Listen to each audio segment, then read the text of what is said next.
هفتم دکامبر در تئاتر به نام لاهوتی مراسم جنبست آزمون جمهوری کتاب سال 2021 برگزار گردید. از روی 6 نومیناسیون 41 داوطلب کتاب‌های خود را برای اشتراک در این آزمون پیشنهاد کرده بودند. در بخش نظم کتاب بیروز ذبیح الله سپاه سخن جای اول، دیده درد گره سفر جای دوم و نوتای سبز اولین کتاب اشعار رعنا خورشید دختر اسپنجکند که سال 2020 غالب آزمون فروغ صبح دانای کتاب است جای سوم را به دست آورد.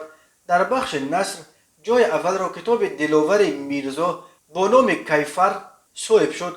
جای دوم نصیب سید احمد زردان و خوشقدم خالقوف برای کتاب کوه آهن شد و جای سوم را خالق نظر جمعزاده برای کتاب هجویاتش بیا که فولک بینم صاحب شد. همین طور مجموعه دستجمعی امام علی رحمان و ایوی دولتداری ملی بهترین اثر پوبلیسیستی سال 2021 اعلان شد. در این بخش به اصطلاح سیاسی عبدالله رهنما با کتاب دیدگاه دولت محور جای دوم و جعفر رنجبر با کتاب تاجیکستان دیروز و امروز جای سوم را به دست آورد.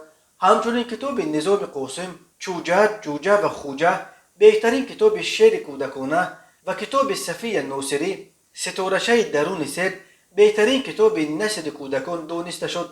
در بخش ترجمه شادروان سید نوردین شهاب‌الدینوف برای ترجمه شاهاثر ابوعلی ابن سینا قانون طب جای یکم، سلیم زرفشانفر برای کتاب سه شاکار جای دوم و برهان سلمان برای ترجمه کتاب الویرا سلطانووا برونو یاسینسکی و تاجیکستان جای سوم را صاحب شدند. برای برندگان جایهای اول 1500 سامانی، برای برندگان جای دوم 1000 سامانی و برای جای سوم 500 سامانی جایزه مقرر شده بود.